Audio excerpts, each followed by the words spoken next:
Well, welcome to another edition, and this is a particularly exciting one of Digging In. Momentarily, we're going to dig in with a guy, wow, talk about rising to the challenge, digging in spades, like he invented earth moving.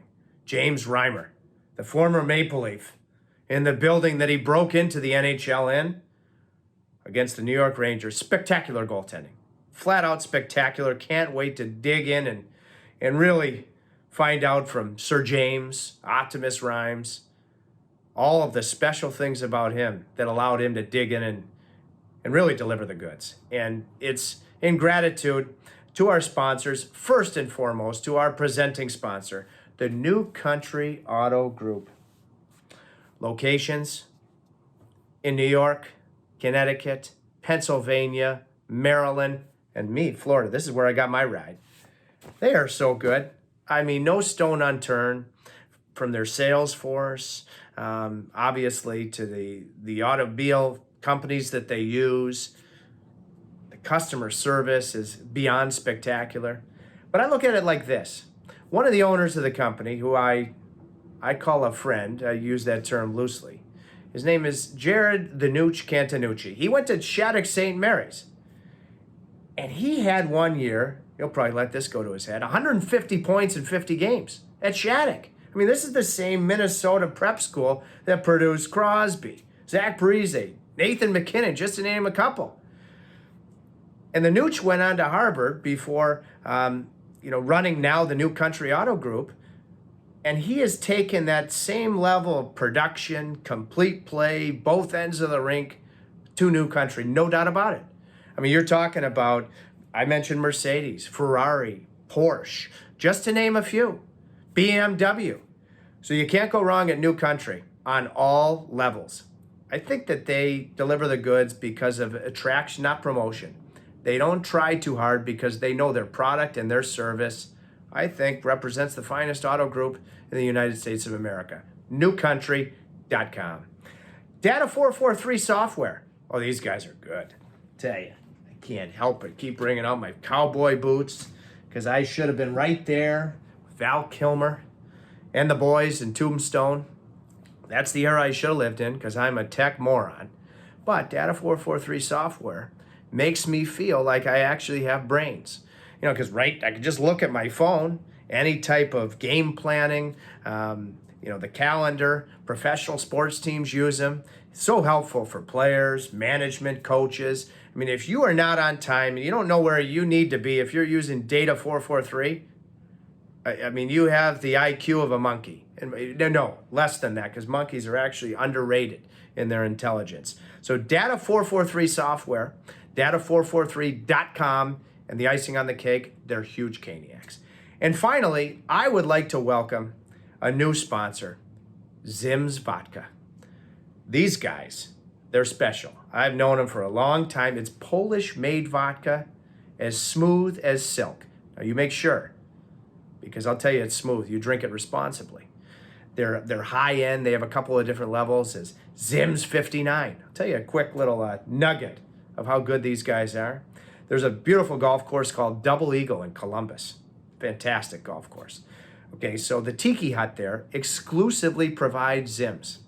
Terry Olson, okay, one of the owners of Zim's. He's a guy that played at Notre Dame in Saskatchewan, same spot that produced, among others, Rod Brindamore. Then he played at Penticton in British Columbia, goes to Western Michigan before he decides to get in the vodka business because of his love for potatoes, because it is potato vodka. But anyway, Terry's playing this Double Eagle, and I believe Stephanie, the bartender running the Tiki Hut, she says, Terry, you're not going to believe who was in here a couple weeks ago. Wayne the Great One Gretzky. And he enjoyed the Zim's 59 so much, he signed a bottle, okay? So if it's good enough for the Great One, I think it's good enough for everybody digging in. Zim's with an I, vodka.com. Thank you so much for Zim's jumping on board, and they will be a presenting sponsor for our playoff edition Digging In episodes. Without further ado, after my brother, the great Tim Tracy's catchy tune, we're going to dig in with the great, monstrous performance, James Reimer. Lace 'em up, let's start the show. We're digging in with Trish. We're digging in with Trip. We're digging in with Trip. We're digging in with Trip. We're digging in with Trip today. Yeah. Well, I start every episode by asking my guest how he or she defines digging in. Oh, oh, oh, ooh la la. Did James Reimer dig in like he was the CEO and the entire board of directors of John Deere to close out the Rangers? So with that in mind, James, I'm so proud of you. But how do you define digging in? Oh, digging in, good question. Digging in, I'd say, maybe a bag skate at the end of practice. Probably the best case would be maybe the last 2 minutes of a game when you're up by a goal. I'd say that's maybe the best definition of digging in.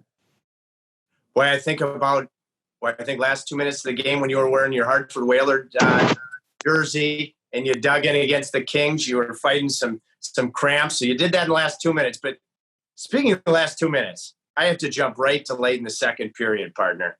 The save on Hedel with the paddle of your stick and the blocker, have you looked at it? And just walk me through it, if you would. Yeah, I mean, obviously, as a fellow goalie, you know that, you don't really practice those saves. They just kind of happen. And so, no, I mean, it was a mad scramble. I think it was Lemieux came in on that mini breakaway, and he slid through my 5-0, and for a split second, I thought he'd scored, and I kind of spun around and must have been under me or something, and it was just kind of a mad scramble. I didn't know where the puck is, and those are, kind of a helpless situation because you don't want to move and kick it in your own net. So you're just trying to find it, but not create more trouble. And so, anyways, they pulled it out, and then Sammy made a unbelievable save diving across, and then puck came up front, and I kind of went down and passed it back door, and I mean, just throw up a prayer and throw your paddle out and hope it hits you.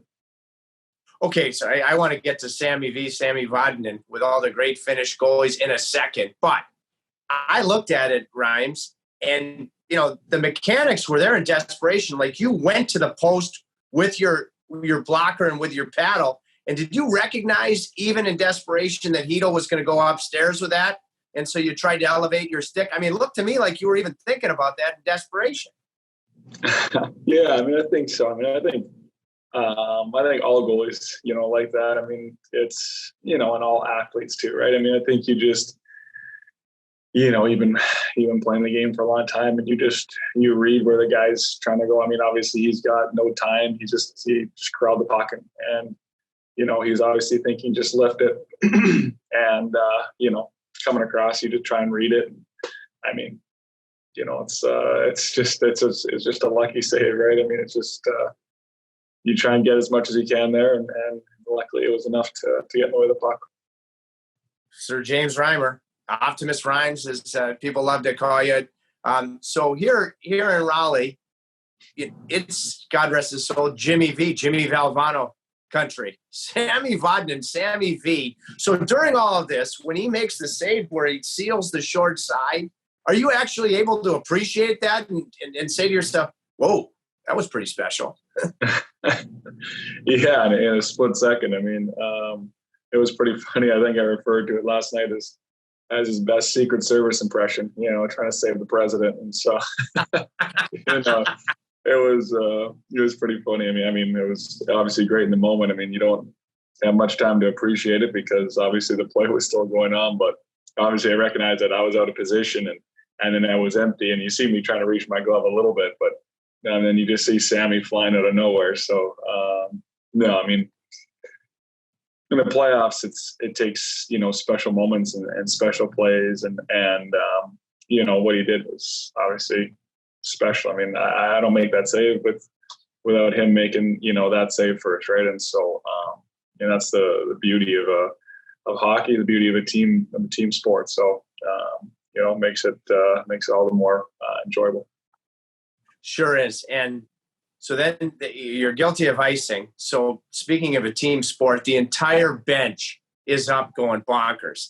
But I guess the last question on this unbelievably memorable sequence, Rhymes, I know how hard you worked in the break and in Western Canada and then in training camp to be ready. Were you tired at all? I mean, was there any issue with the lung capacity?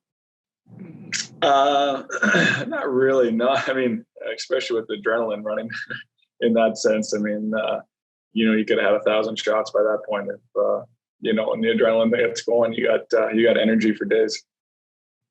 What were you most proud of in your team's game in Game 3 and watching Peter and company in Games 1 and 2 to advance? I think just the way we played our game, pretty much the whole way through. Obviously, the Rangers are a really good team, and they battled hard. But just the way we played, coming off the break, you never know how much rust there's going to be, and just the way we played was pretty impressive. And Pete made, like countless timely saves in the first 2 games, where they could have got momentum if they scored, and he just shut them down. So, they played so well through the first 3 games. I want to jump into this right now. You and Peter both are competing for the net. You're so supportive. It's clear as day. You're so supportive of each other.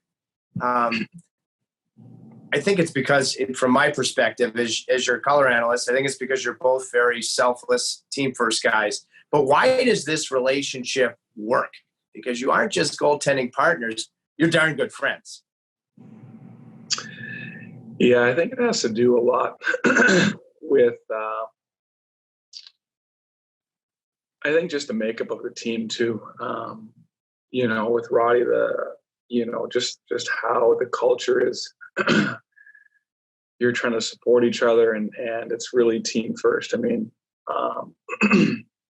obviously Pete's a great guy, so he makes it pretty easy, and obviously, like you said, you're competitors, but and it's a cliche, but you play for the front of the jersey. I mean, it's an age-old saying, right? But with our team, it's true. We want to win. We want to win a Stanley Cup, and it doesn't matter who you have in the lineup. You're supporting them, 100%. And so with me and Pete, we're friends. We like each other, and we try and push each other to be our best and give the team a chance. In the intermissions, you're talking about Peter. Does he leave you alone between periods, or do you leave him alone between periods, or did he say anything to you like, "Hey, Ryan, you're going tonight. Keep digging in"? Yeah, I know we talk a little bit, but with goalies, it's kind of you kind of let them be, you know what I mean? And so, you give them a tap, you say like, keep going, you know what I mean? Like, you're playing well, like keep it up, just little things like that. But for the most part, you just, you kind of just leave them alone during the game, unless something, out of the ordinary happens, but for the most part, they're just little shouts of encouragement. That's it. Okay, so I wasn't going to go here until later, but you just gave me a perfect segue, because good things happen to good people, Rhymes, and you're one of those good guys. And not the last time, but we remember when you were in Toronto and you got hurt, and Dave Ayres is in the net. It's the second intermission.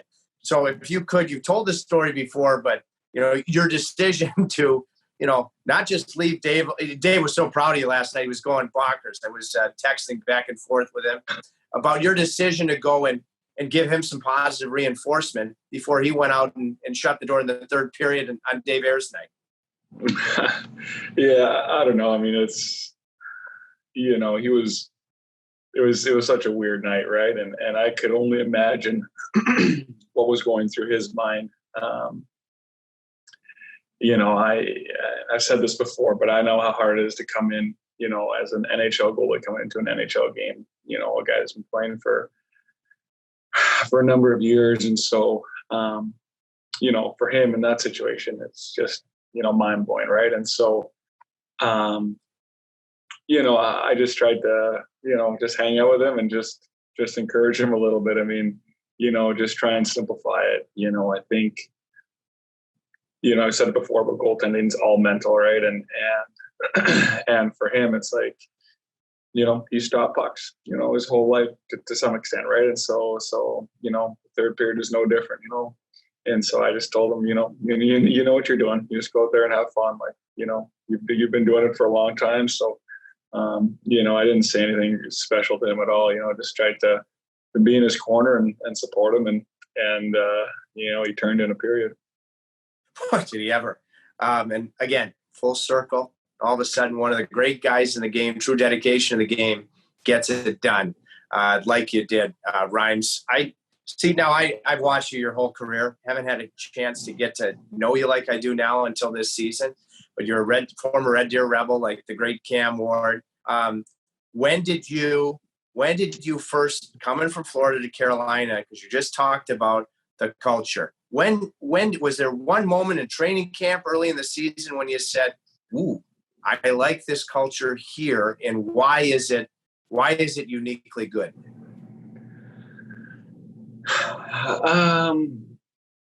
Yeah, honestly, you get snippets of it.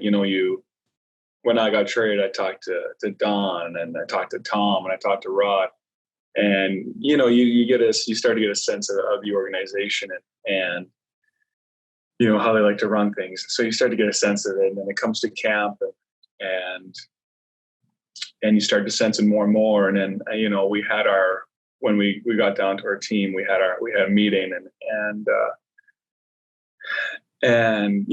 Rod really hammered into us what he really expects from us. And then so all that kind of plays a part in it. But also I think maybe our first exhibition game, we talked about how you want to play as a team and the certain systems and the work ethic and integrity you need to play how we play. And although we didn't have a ton of, regulars in our lineup, just the way we played and stuck to the game plan, it's maybe a weird analogy, but I was really impressed, and it just kind of gave me, that first, insight into how, this team can play. You talked about Rod. You're a supreme veteran. You played for some excellent coaches throughout your career. Rod has a lot of attributes, Rhymes. How does he empower and equip an individual to feel as good about himself with his belief, and a player can feel that belief? What does Rod do, or is it something he doesn't do, just his presence, to really make a player feel how much he believes in him? Yeah, I think he coaches, how he played. And he just has like a, heart on his sleeve, just an honest approach to everything, whether it's the individual player or the team or the game itself. He's emotionally invested, and he truly cares about, like I said, the team and the individual players. And so I think when you have a coach that has that authentic care and that genuine interest, it just makes guys, want to play for him. And so, I think that's something that, the guys really appreciate and you sense, and it makes it, really easy to buy in. And going a step further, because Rod played with this guy at Michigan State. Rhymes, my first NHL training camp, I roomed with Jason Mazzotti, your goalie coach, and he was backing up Sean Burke, the great Sean Burke. And I mean, he had to be saying, will this kid just stop talking in the room? Because I was fired up to room with Muzz, and I just see a guy right now that, whether it be you, whether it be Peter, he is always advocating and digging in with his two goaltenders. Tell me about, you've had a lot of different goalie coaches. Tell me about Muzz, because he's anonymously behind the scenes and he's there and he's in there digging in for his goalies.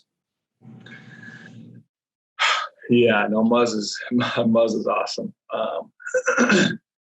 You talk about Rod, how he cares about the whole team and each player, and obviously as a goalie coach, Muzz cares about the whole team too, right? Obviously, but as a goalie, I mean that's who he's responsible for, and he's a passionate guy, and he cares. He cares about us, and I think Muzz does a great job of letting us. He has his insights and his wisdom, and and how he sees the game, and then he allows us to input into that plan, and so he does just a great job with us, and he's got your back 100%, and so it's been really enjoyable working with him this last year. I'm thinking back, Reims, your first start as a Hurricane, right? You go in and you beat Washington, Guard scores in overtime in the Caps season opener, home opener, I should say. And then your next game is in Florida. And because Muzz knows this, and he said, Reims is going. He's got to go in this game. So you go in, you play great. But in the morning, I'm sitting there and I'm talking with Bobby Lou, the great Roberto Luongo, and I had a long chat with him at the morning skate about how much the relationship between the two of you meant to you. Why did the relationship with Roberto Luongo, why is it, always will be so memorable?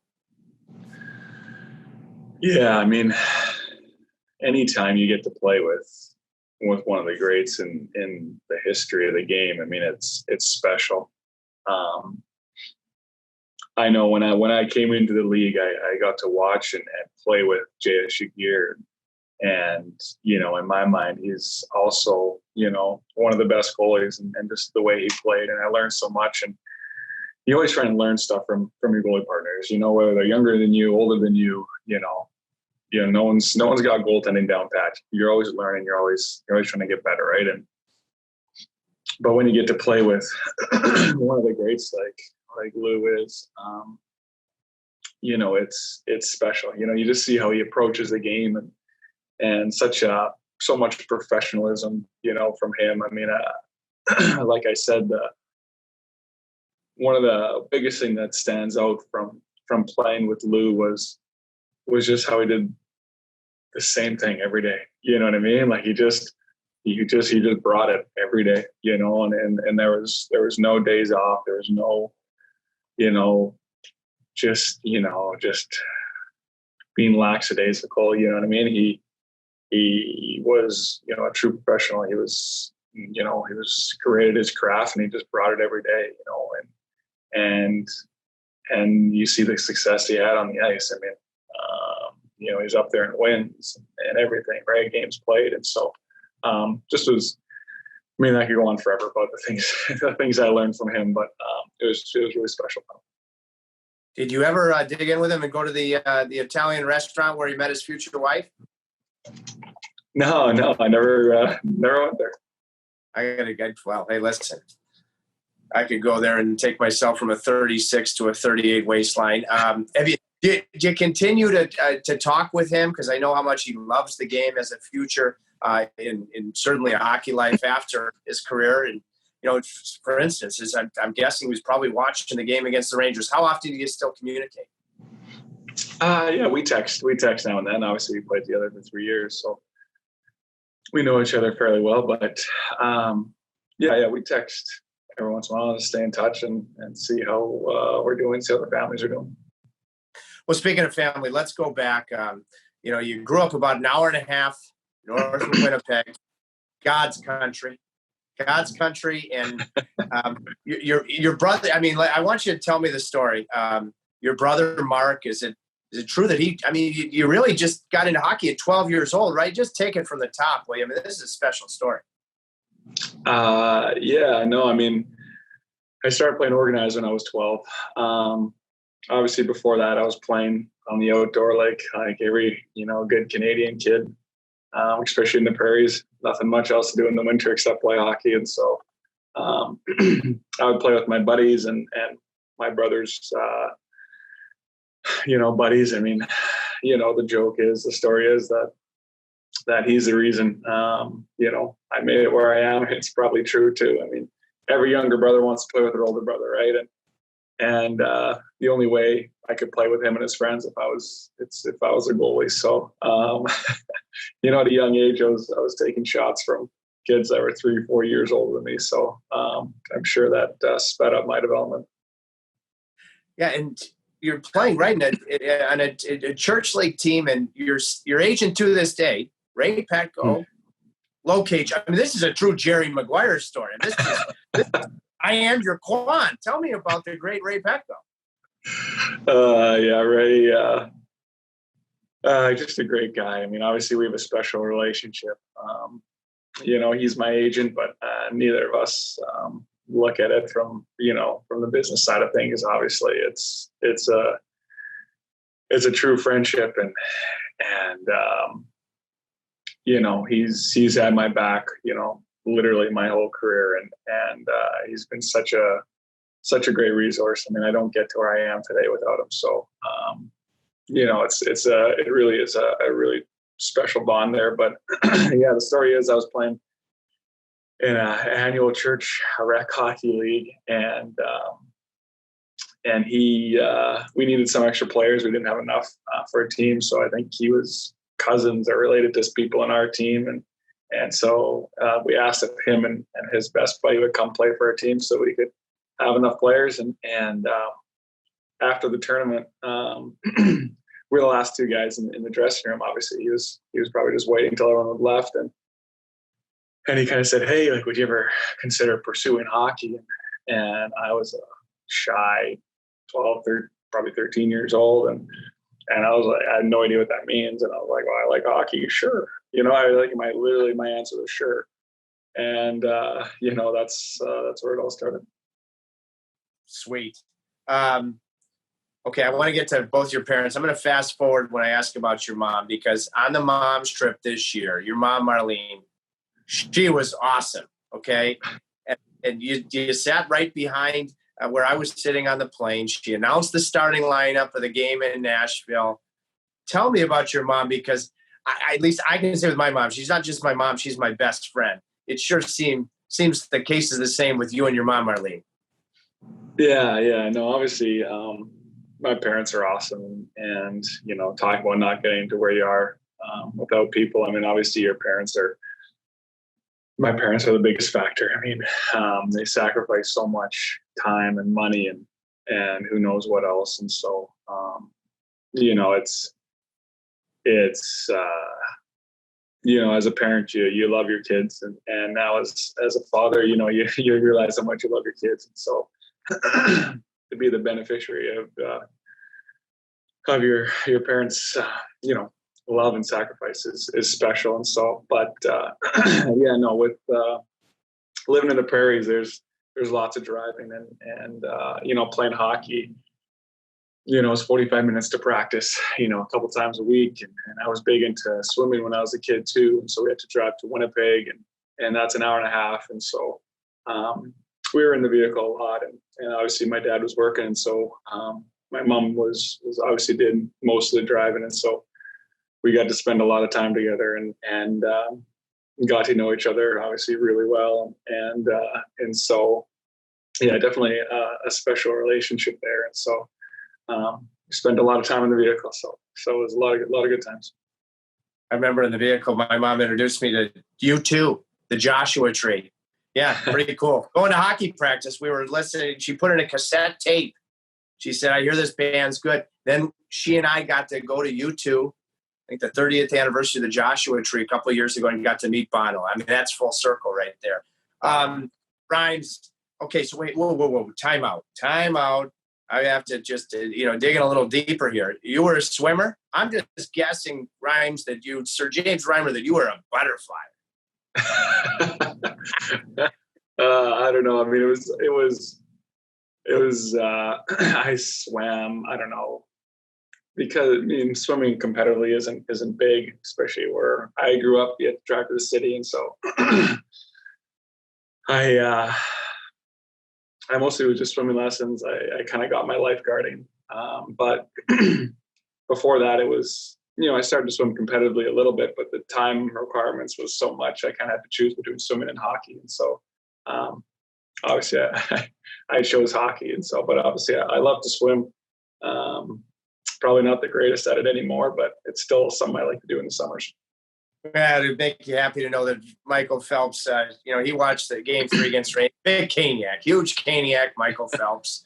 I'd take him over me in the pool, I think. Well, you had better reach than the great Michael Phelps on the paddle blocker save late in the second. What about your dad, Harold? We talked about your mom. Tell me about your dad and what parts of his personality you admire the most and what parts of him are part of you. Yeah, I mean, I think if, people would say that obviously you're a mix of your parents, right? But I think my personality is probably more in line with him. He's just a quiet, wise, calm, hardworking guy. I mean, I don't think I could ask for a better dad. I mean, he was really supportive and just really showed me, kind of how to live your life as a man and how to take care of your family and how to love your kids and just how to, be your best, every day. It's, every day he went to work and just approached his work with just a high work ethic, but just a high level of integrity. Just always did things the right way and treated people the right way. And so, obviously getting to watch him, my whole life, just, show me, how to do life the right way. And so now you're a parent. You mentioned your kids. Are they in beautiful Kelowna? How are you keeping in touch via FaceTime? They had to be ecstatic after the big win against the Rangers. How's keeping connected with the family going from the bubble? It's good. It's good. They, just FaceTiming as much as we can. I mean, thank goodness we got technology now, so you can stay in touch with them. But it's having 2 kids and 2 daughters is awesome, and it's been a lot of fun.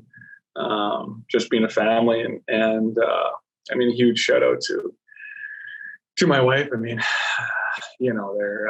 she's back home taking care of them, and obviously shout out to the in-laws too. They're out there helping her out while I'm away. And so, it's funny that, you're out there playing the game and that's fun. That's great. But behind the scenes, there's so many people supporting you and looking after, everything for you. And so, that's my family. I mean, obviously my family I grew up with, brothers and sisters and parents are great, but my in-laws they're awesome too. They've been a huge support since I've gotten to know them.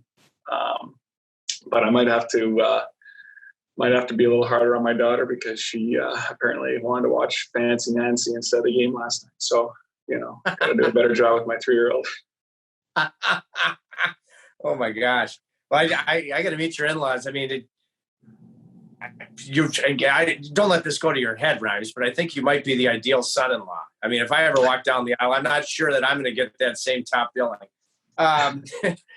Tell me about this joint Kelowna, all right? Because my dear friend, your friend, Andrew Ladd, he keeps telling me I got to get out there. A ton of NHLers spend this. I hear it is, speaking of God's country, say for all the great Caniacs that don't know about Kelowna, you train with Joe Edmondson, Jordan Martinook, with a bunch of NHLers before coming to training camp. Paint a picture, if you were Michelangelo, about beautiful Kelowna. I don't know. I mean, yeah, I started to get to know. I mean, obviously, I played junior, and you're there in the winter, but and it's still beautiful in the winter. But in the summers, it's spring, summer, and fall. It's obviously gorgeous.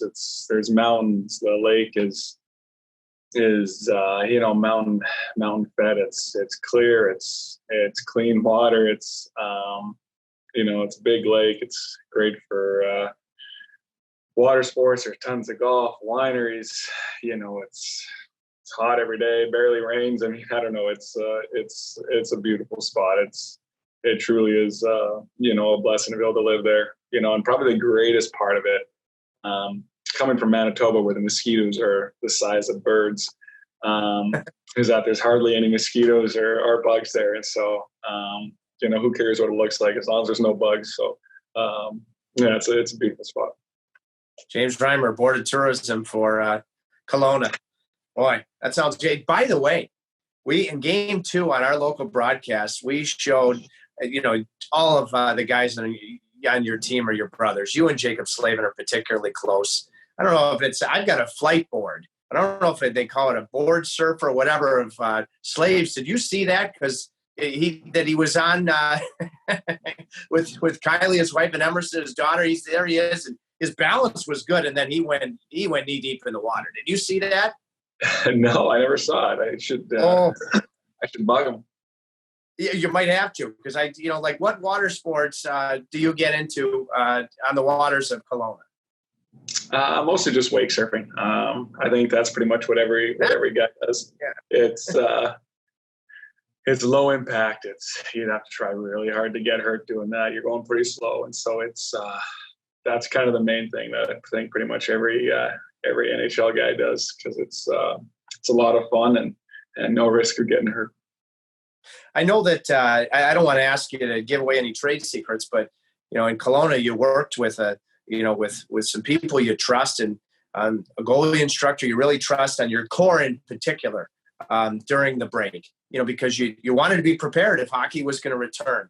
How does an improved core, strength, flexibility help you to perform at your best as a goalie?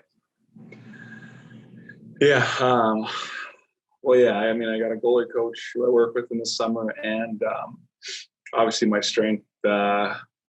I mean, again, that's another. Both those guys, special relationships. But with Adam Princelia, I mean, he's a guy I've known now for jeepers. I think 11, maybe going on 12 years, somewhere around there.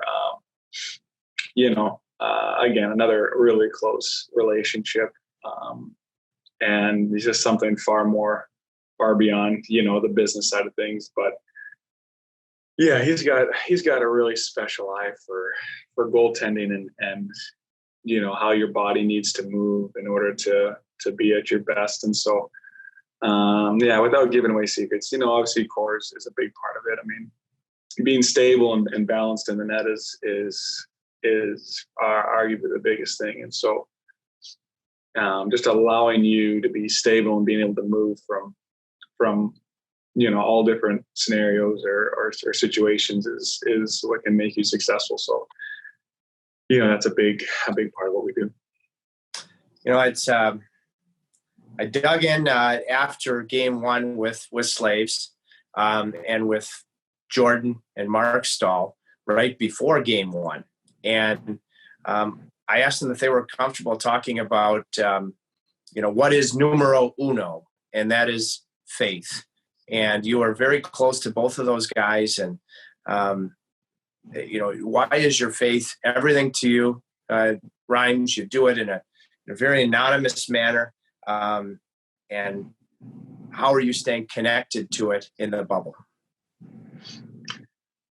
Yeah, I mean, obviously my faith and my belief in Christ is the number one thing in my life and in our family.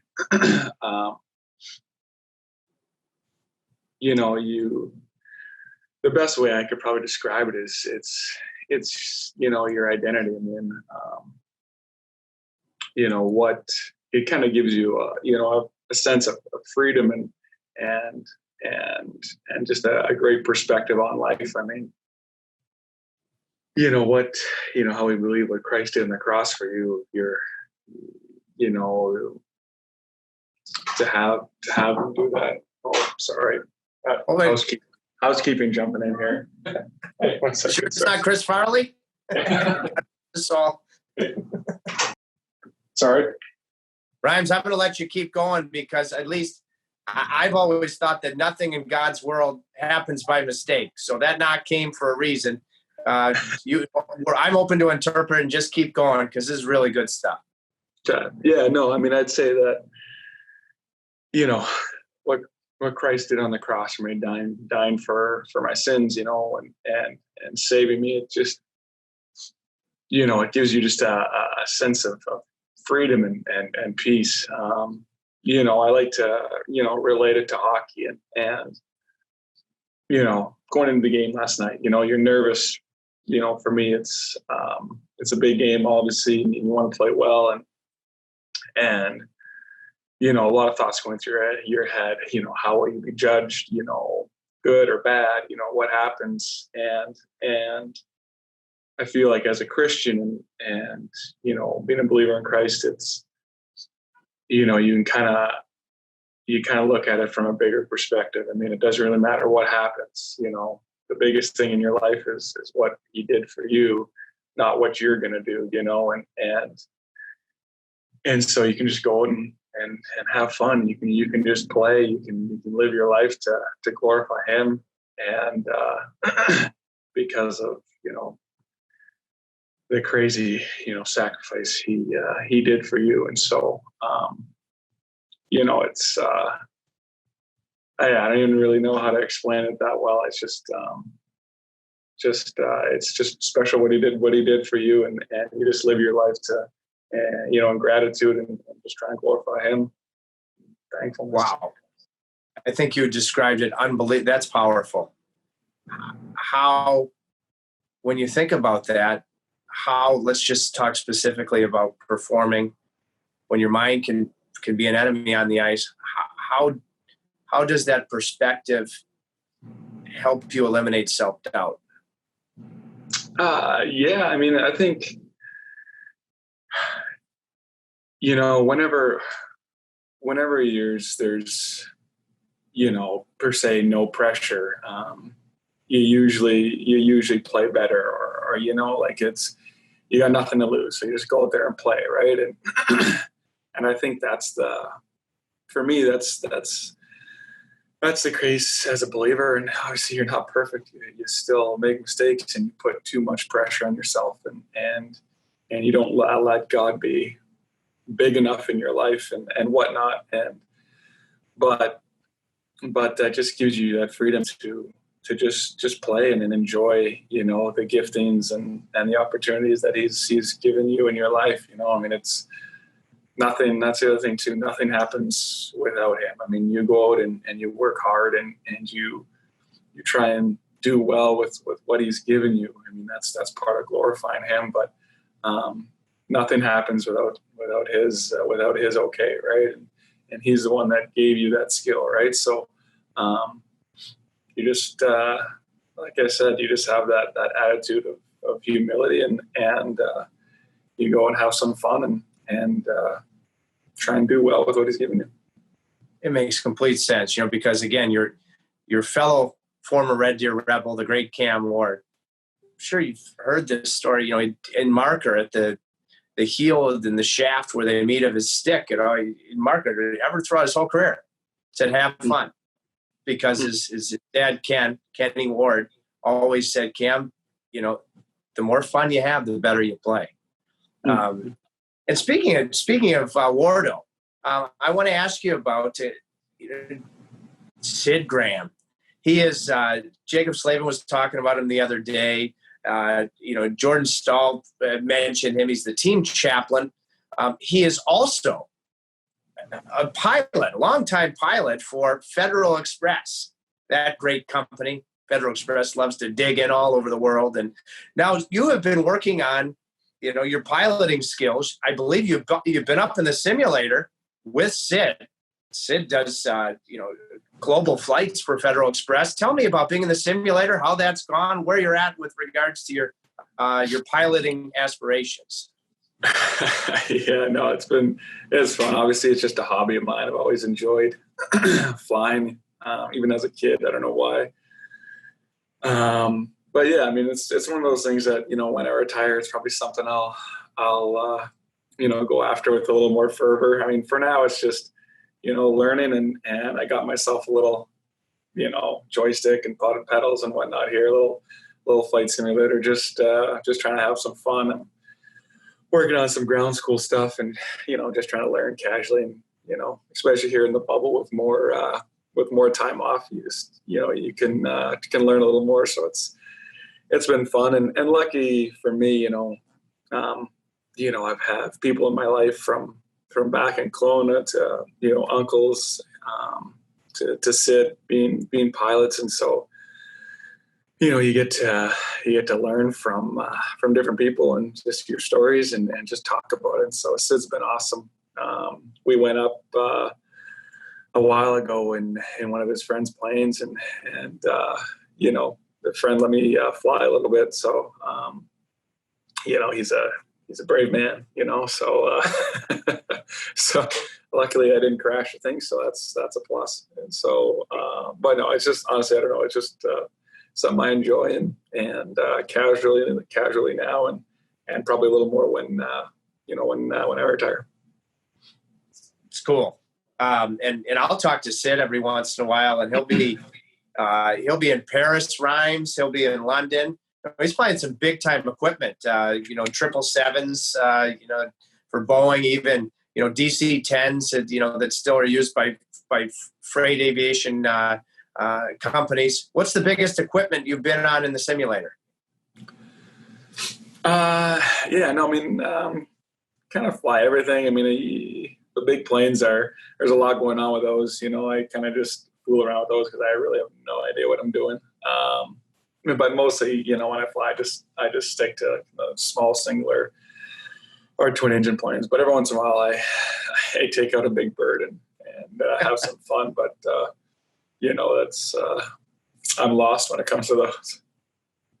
Okay, I have to ask you. I asked Slaves the same question a couple of days ago. It's always been my dream, that I not just be your television color analyst, but I'm the team pilot. So if you get on the plane back when the NHL is back in normal times, get on the plane after a big win, and you're just having some pre-board food, enjoying the victory, and you hear over the loudspeaker, "Boys, proud of you. Way to dig in tonight. It looks like it's going to be a pretty smooth ride. No chop back to Raleigh. Hour and 26 minutes flying time. I'll talk to you when we're airborne. Are you staying on the plane, or are you running for the exit?" I'm probably trying to jump out the window. No, you're a goalie. You're good. You know how to prepare. I trust you. Speaking of goalies, I have to get you to tell this story, because Pietro Mrazek, okay, I decided to go shopping with him. And, last night I put on a tie, it's not my lucky James Reimer tie. It's nice, huge, and I got it from Mike Maniscalco. But so Peter convinces me to get these white shoes, okay, with this skinny tie, with his supposed eye for fashion, okay? And so Ryan, and I told you this, I got up to the cash register, and the cameras, it was a feature, the cameras are on me, and I had no idea how much those sneakers are going to cost. And at this point, I'm looking, and I see they're like $700. And I'm like, this is ridiculous. But I cannot, the camera's on me, so I'm going to look like a fool if I say, well, I can't. So I told you that story, and you told me a story about when you first, broke in as a Toronto Maple Leaf, and your first suit, a similar type tale. Can you tell that tale? Because that was pretty good. Yeah, no, it was. Yeah, I'd been called up. I think I played a couple of games, and that year I was up and down quite a bit. And so we were doing a big Leafs. I think it was. I'm not quite sure. We had a couple. I think it was called like Have a Heart Dinner or something. And the Leafs, as the players, you were serving food, and so you needed a black shirt, and I didn't have a black shirt, and so I went to the local mall, and there was a suit store in there, and a fairly nice place, but I had no idea, and so I'm just looking at shirts, and the guys helped me out, and we whittled it down to one, and I'm like, yeah, no, it's comfortable, perfect. And so I take it to the cash register, and at this point, because it's Toronto, right? And I've been up a few games and been playing well, so my face is plastered everywhere. And so they know who I am, and so they're calling me by my first name, right? And so they ring up my shirt, and I think I can't remember. It comes up to $380 or $480, and I'm just like I'm still on my AHL salary here. Like I'm not used to spend this much money, and I desperately wanted to go take it back, but they all knew who I was, and obviously you're making more when you're in the NHL, right? So you just kind of had to eat it, and so to this day I still have the shirt though. So I'm getting its money's worth.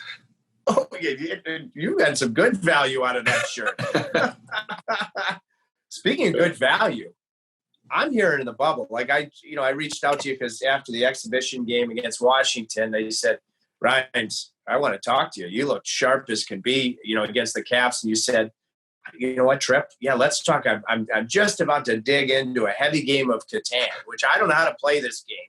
It looks like you guys have had some big ones, and you're flourishing. What is this game, Catan? I know you've won a couple. Who else is decent on the club?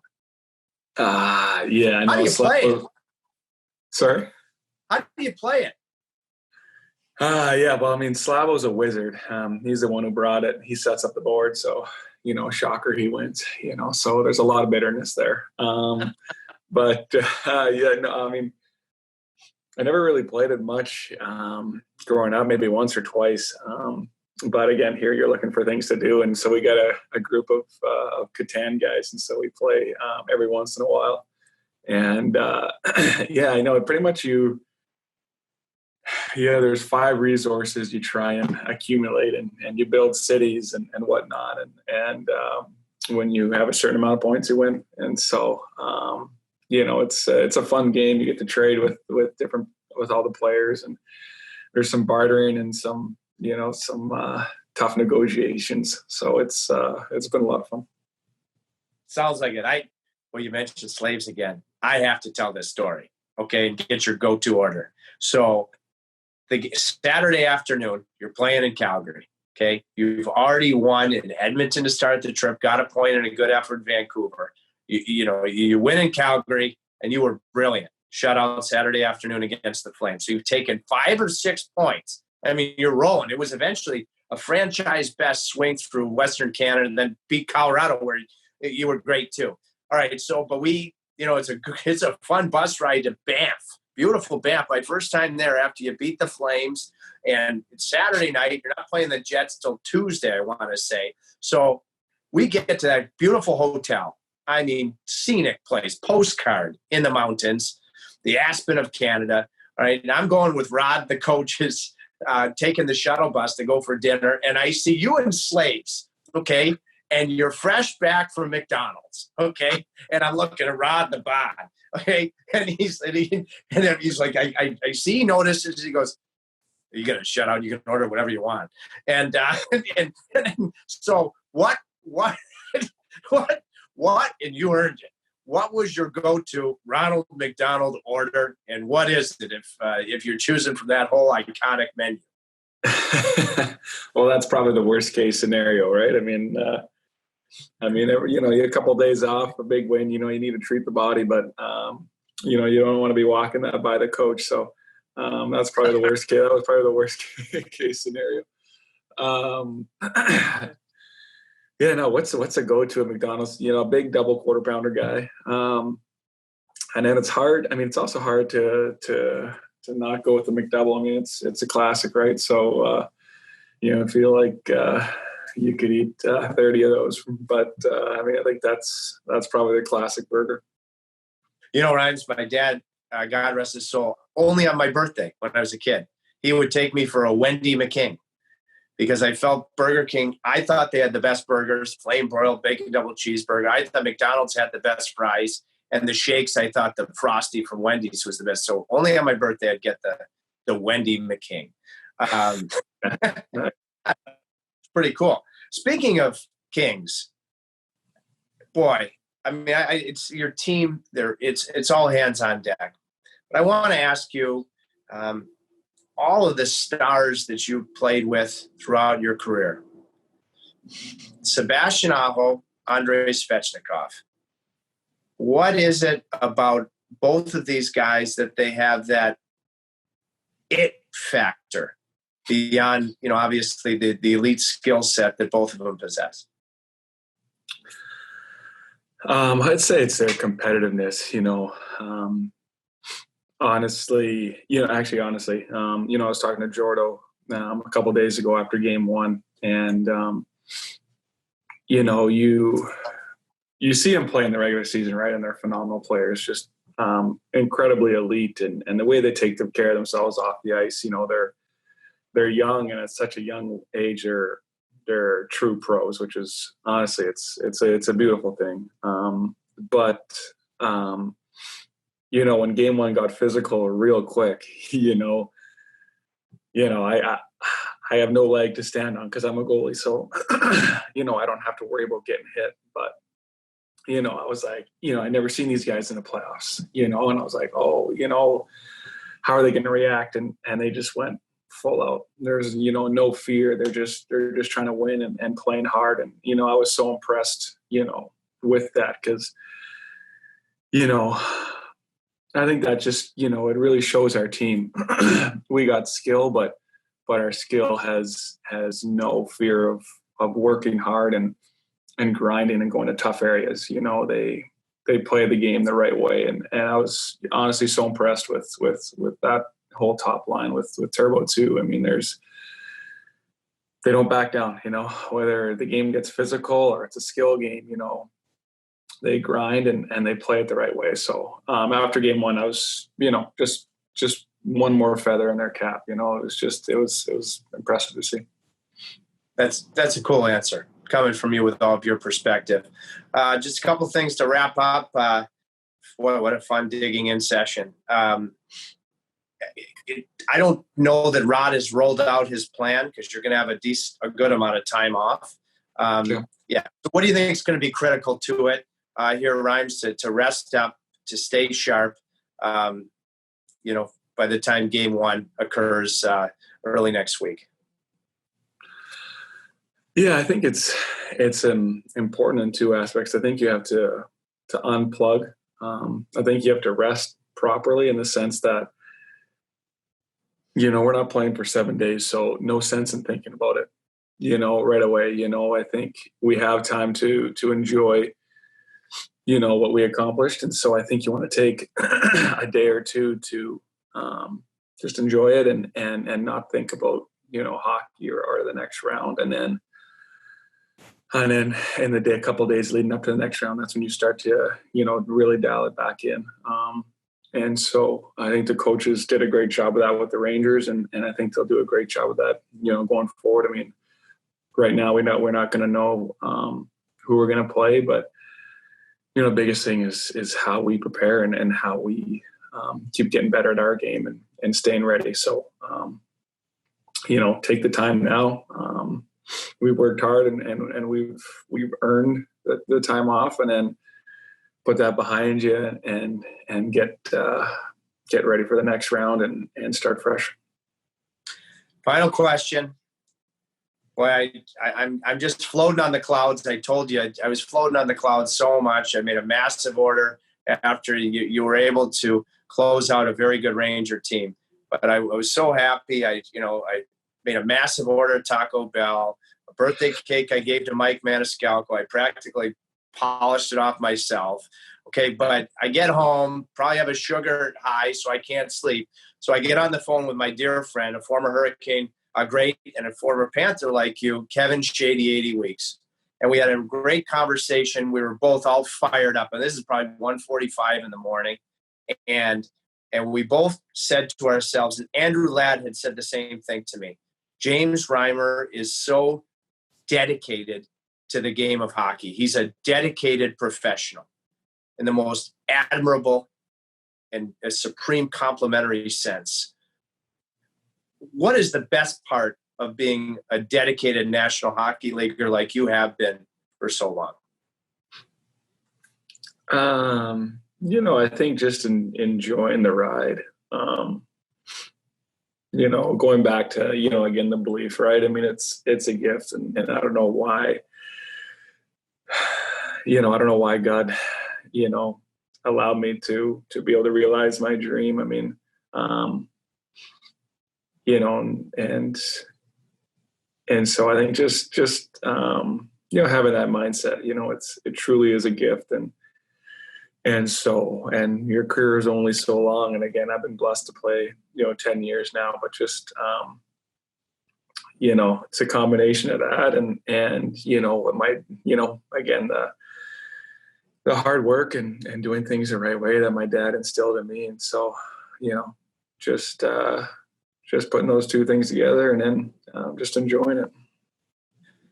Reims, thanks so much for digging in. I have to tell you, because I remember our first conversation when you were a rookie with the Maple Leafs, because, you were a Red Deer Rebel and, ties with Cam, Brandon Sutter to Red Deer. I made a point, I loved watching you play. I can still see where we were at in the Maple Leaf locker room. I was always a fan, getting to watch you as your color analyst as a Carolina Hurricane. I can't tell you how grateful I am for it. And I need you to keep this thing rolling, keep the team dialed in after you unplug for a bit, and be ready to go in the first round of the playoffs next week. Congratulations on, the very definition of digging in Game 3 against the Rangers. Couldn't be more proud of you. Thanks, Chip. I appreciate it. Thanks for chatting. Wow, that was pretty special. Pretty special on a variety of different fronts with Reims. Thank you so much, James, for digging in with us. Wouldn't be able to do so with our fabulous presenting sponsor, New Country Auto Group. Oh, yeah. All the dealerships, BMW, Mercedes, Ferrari, Porsche, just to name a few, Audi, Lexus.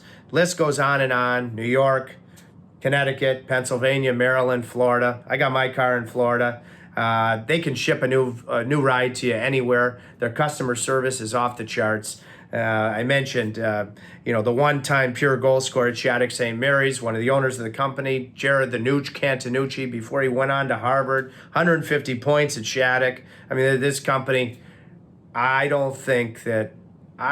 truthfully think they're the combination of the Scotty Bowman, Bill Belichick, Phil Jackson, led teams with regards to automotive groups in the United States. I don't think anybody holds a candle. Newcountry.com. Data 443 software, the great Caniacs that they are. You can go from old school to current, new school, and tech school because of them making things easy with regards to planning, anything for your phone with regards to your calendar, working with professional sports teams, where you need to be, when you need to be there. Data 443 has you covered, and they make it so simple, so elementary. Nothing complicated about it, but invaluable services. Data443.com. And finally, our new sponsor will be a presenting sponsor on our special playoff editions, Zim's Vodka. Now, you better make sure that you drink it responsibly, but this is Polish-made vodka, smooth as silk. Smooth as silk, especially their top-end bottle, Zim's 59.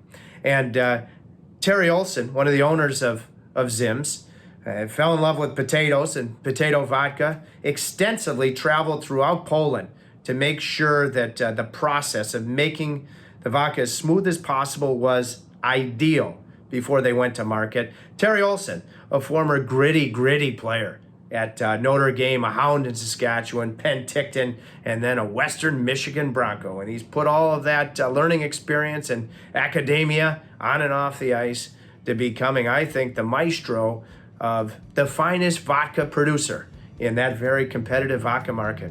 I don't think anybody holds a candle to Zim's 59. Zim's Vodka, zimswithani.com. Thank you to our great sponsors. We encourage everybody and anybody to rate our podcast performances on all podcast platforms, on YouTube. Let us know how we're doing, how we can get better. Stay connected. Have a Zim's Vodka when you're doing it. Buy a New Country Mercedes while you're doing it. Make sure you're looking and see if you have to be anywhere with Data 443 while you're doing it. We want to know where we're at, how we can get better. Thank you so much to the great James Reimer for digging in today. We're digging in with Trip today, yeah. Today, yeah. Today, yeah. Today.